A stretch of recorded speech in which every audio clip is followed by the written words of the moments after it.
Assalamualaikum warahmatullahi wabarakatuh. Tutorial ini adalah tutorial selanjutnya, yang mana di sini kita akan melanjutkan proses pembuatan sebuah game edukasi monopoli.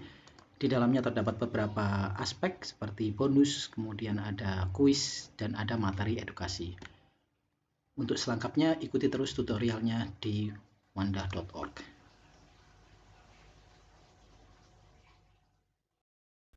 Nah, apabila Anda perhatikan di sini ada tulisan giliran pemain 1 lempar dadu, kita kadang-kadang lupa ini pemain 1 yang mana nih. Berarti dibutuhkan sebuah pointer. Pointer itu adalah sebuah petunjuk di mana pemain aktif nanti ditunjukkan. Mungkin bisa glowing, bisa menyala, atau mungkin ada panah yang menunjuk dan seterusnya. Nah, kita akan membuatkannya.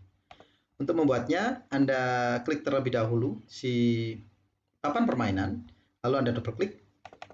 Ya, seperti itu. Kemudian Anda cukup membuat sebuah segitiga kecil. Jadi di sini saya akan membuat segitiga, warnanya mungkin hijau biar kontras. Nah, seperti itu. Saya beri warna hijau. Kemudian di sini saya seleksi, saya convert menjadi simbol. Saya beri nama pointer MC. Ya. Setelah saya beri nama pointer MC, saya OK. Kemudian di sini saya tambahkan instance name juga. Instance name-nya juga sama, pointer MC. Ya. Apabila ini kita jalankan, ya saya jalankan dengan Ctrl Enter, maka pointer ini nantinya akan menuju kepada karakter. Nah, sementara dia menuju ke tombol mulai. Kemudian ketika saya klik mulai, maka pointer ini menuju ke player 1. Sayangnya koordinat player 1 itu tepat pada di titik di bagian bawah. Dan koordinat pointer juga tepat di tengah segitiga. Oleh karena itu kita akan mengedit sedikit posisinya. Jadi ini saya double klik pointernya. Nah, tadi posisinya agak sedikit naik ke atas, jadi saya naikkan sedikit ke atas, kayak gini. Ya, saya lakukan pengetesan lagi. Ya. Anda perhatikan itu sudah mulai kelihatan, ini player satunya, dia ke atas. Mungkin kita akan tambahkan sedikit gerakan biar agak bagus. Jadi untuk menambahkan gerakan, di sini saya tambahkan frame di posisi frame 10, saya tambahkan keyframe, klik kanan, kemudian insert keyframe. Kemudian saya klik kanan frame 20, saya tambahkan insert frame. Jadi ada dua keyframe di sini, frame 1 dan frame 10. Lalu yang di frame 1 saya turunkan sedikit, seperti ini. Jadi kalau dianimasikan jadinya kayak gini, naik turun. Nah, saya kembali ke board game, mungkin naik turunnya saya taruh di sini biar seperti help gitu ya. Saya jalankan. Nah, Anda perhatikan di situ panahnya menunjuk ke mulai. Kemudian ketika saya klik tombol mulai, maka player 1 yang akan ditunjuk. Ketika saya klik lempar dadu, ya, dadunya ada 5, 1 2 3 4 5. Nanti pointernya akan berpindah ke player yang kedua. Nah, sekarang player 2 yang warna merah. Nah, dengan demikian kita jadi tahu bidak atau pion mana yang sedang aktif dalam permainan. Nah, fitur ini sangat membantu ketika pemain mungkin lupa dia tadi bidaknya apa ya, warnanya apa, posisinya di mana, dan seterusnya. Oke, pada tahapan selanjutnya kita akan menambahkan opsi yang lebih banyak lagi. Tahapan berikutnya yang akan kita lakukan adalah memberi nama masing-masing pemain. Tentunya biasanya dalam permainan monopoli itu ada sistem nilai. Jadi ada nilainya dan ada masing-masing pemain juga memiliki nama. Nah, kita akan menambahkan fitur itu. Yang perlu Anda perhatikan adalah pada kode di frame 10 layer kode itu terdapat variabel yaitu monopoli yang merupakan board game. Tadi sudah saya sampaikan bahwa kita selain jumlah pemain juga bisa melakukan jumlah putaran. Jadi di sini kita tulis monopoli dot jumlah putaran. Nah, misalkan kita jumlah putarannya adalah 5, atau mungkin untuk uji coba kita set sedikit terlebih dahulu, 2 dulu. Terus kemudian kita juga akan memberikan bonus. Kalau Anda ingat di monopoli itu setiap melewati satu putaran, yaitu melewati start lagi, melewati petak pertama tadi, Anda akan mendapatkan bonus nilai. Nah, di sini Anda bisa menambahkan monopoli dot bonus putaran, ya, misalkan mendapatkan nilai 100. Nah, sementara untuk memberikan nama pemain, Anda bisa menambahkan sebuah kode yang mengacu pada pemain. Jadi seperti ini, monopoli dot pemain. Nah, ini adalah sebuah variabel bertipe array yang merupakan list dari pemain. Di dalamnya sudah ada nama, nilai, dan seterusnya. Jadi di sini kita bisa tulis misalkan nama pemain 0 karena array selalu dimulai dari angka 0. Jadi pemain 0 itu adalah pemain yang pertama. Maka di sini saya tuliskan namanya, misalkan nama saya. Terus kemudian ini saya copy paste.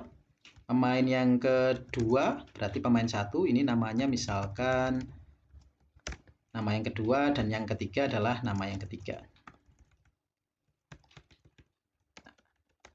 Anda perhatikan di situ, maaf, ini yang kedua ya, pemain kedua. Anda perhatikan di situ sudah ada pengaturan nama. Maka apabila ini pengaturan nama sederhana ini saya jalankan,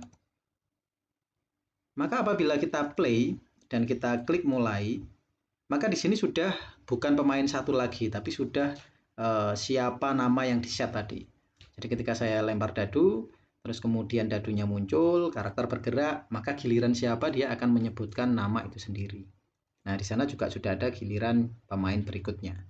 Nah, nama ini, list nama ini nantinya akan saya letakkan di pojok kanan atas berikut dengan nilainya. Nah, untuk melakukannya kita membutuhkan dynamic text. Di sini, di bagian kanan ini saya akan menunjukkan list nama dan list nilai, sehingga pemain itu bisa mengatur kira-kira sekarang gilirannya siapa, sebentar lagi gilirannya siapa, dan nilainya ada berapa gitu ya. Jadi di sini saya akan membuat sebuah dynamic text. Saya akan membuat sebuah dynamic text dengan warna, mungkin warnanya hitam terlebih dahulu. Di sini saya buat agak panjang karena di sini nanti namanya ada beberapa ya. Karena bisa jadi dia namanya ada 4 pemain atau mungkin 5 pemain dan seterusnya. Ratanya saya ubah jadi rata kanan. Kemudian ini juga saya buat bold biar tebal ya. Ukurannya saya kecilkan mungkin. Ya, seperti itu. Mungkin 25 mungkin lebih tepat. Ya, seperti itu saya letakkan di sini. Nah, yang harus Anda perhatikan dari nama ini, karena ini adalah list nama, maka si nama ini membutuhkan, pastikan embed ya. Embed ini, kalau ini hurufnya karena sama sudah pernah saya embed, jadi sudah oke. Pastikan di sini ada render text as HTML, karena nanti butuh perubahan warna, perubahan ukuran, dan sebagainya.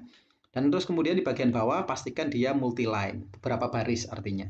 Sehingga nama 1, nama 2, dan seterusnya. Nah, di sini Anda beri instance name, nama txt. Ya, nama txt. Ini Anda copy nama txt ini, copy. Kemudian Anda paste in place. Anda geser sedikit. Ya, di situ. Mungkin ini secara default saya ubah, ini jadi tampilan nilai nanti ya. Nah, seperti itu. Nah, hasil copy pastean tadi teksnya saya ubah dari nama txt menjadi nilai txt. Nah, yang perlu Anda perhatikan berarti saat ini saya memiliki nama txt dan nilai txt yang akan saya gunakan untuk menampilkan daftar pemain dan list nilai yang ada di dalam permainan ini. Nah, setelah Anda melakukan penambahan dynamic text, nanti pada tahapan berikutnya dynamic text ini bisa kita tampilkan dengan menggunakan kode.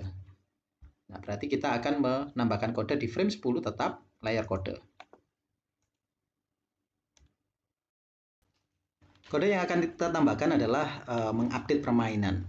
Apabila nilai itu berubah, tentunya pasti membutuhkan sebuah update. Jadi ketika diupdate, misalkan ada perubahan nilai, perubahan posisi, itu disebut sebagai update. Maka di sini update itu akan kita letakkan setelah dadu MC. Jadi kita akan menambahkan fungsi yaitu update game. Nah, update game ini adalah sebuah fungsi yang bisa kita injekkan ke dalam board game. Jadi kita nanti bisa memasukkan fungsi-fungsi apapun ke dalam board game extensionnya.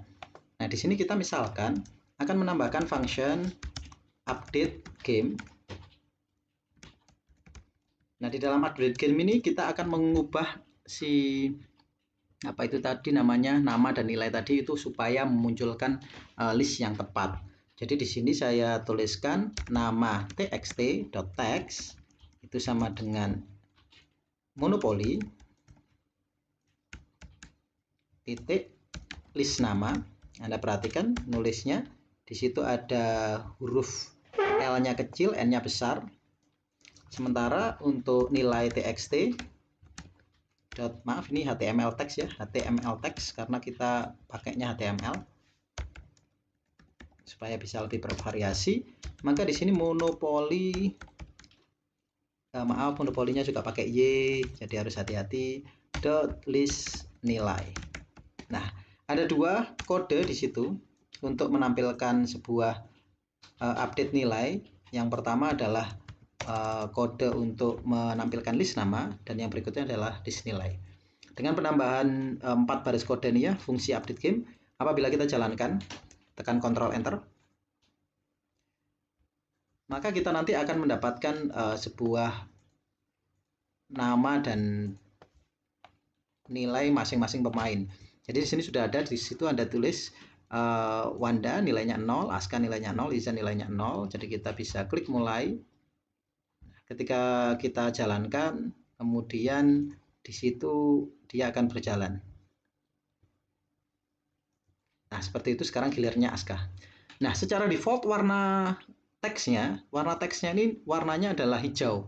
Karena saya menggunakan backgroundnya hijau, pasti ini tidak akan bagus ya, sehingga warna ini akan saya ubah. Untuk mengubahnya, kodenya sederhana saja. Jadi di bagian atas ini saya akan tambahkan monopoli titik warna giliran. Di sini saya menggunakan crash kayak gini ya. Crash ini adalah hexa, itu yang ada di sini. Nah, misalkan saya akan menggunakan warna putih, maka FF yang ada di sini ya, yang ada di ujung sini, ini tulisannya nih, F6 kali. Maka saya di situ akan menambahkan F6 kali, 1, 2, 3, 4, 5, 6. Nah, dengan cara ini, warna giliran tadi bisa diatur sedemikian rupa, sehingga warnanya jadi putih. Nah, jadi menonjol sekarang, tidak tenggelam lagi. Kalau tadi warnanya hijau, jadi tenggelam. Nah, apabila ini dijalankan, maka warna gilirannya nanti akan kelihatan dengan jelas. Nah, sekarang silakan gilirannya siapa dan seterusnya. Nah, fitur berikutnya yang bisa kita tambahkan adalah menambahkan NPC atau non-playable players ya. Jadi non-playable karakter, artinya dikendalikan oleh komputer. Jadi sebagai contoh, Anda bisa bermain sendirian, terus kemudian lawannya itu adalah komputer. Nah, untuk mengatur komputer itu nanti Anda bisa, sebagai contoh di sini pemain ketiga itu akan kita set sebagai NPC. Maka di sini saya tulis saja, sederhana saja, monopoli dot pemain 3, berarti ini pemain 2 ya identitasnya. Terus di sini saya tulis NPC sama dengan true. Maka di sini pemain 2 nantinya akan berperan sebagai NPC. Apabila kita jalankan, kita klik mulai. Ini pemain pertama, berarti manual ya, masih player beneran.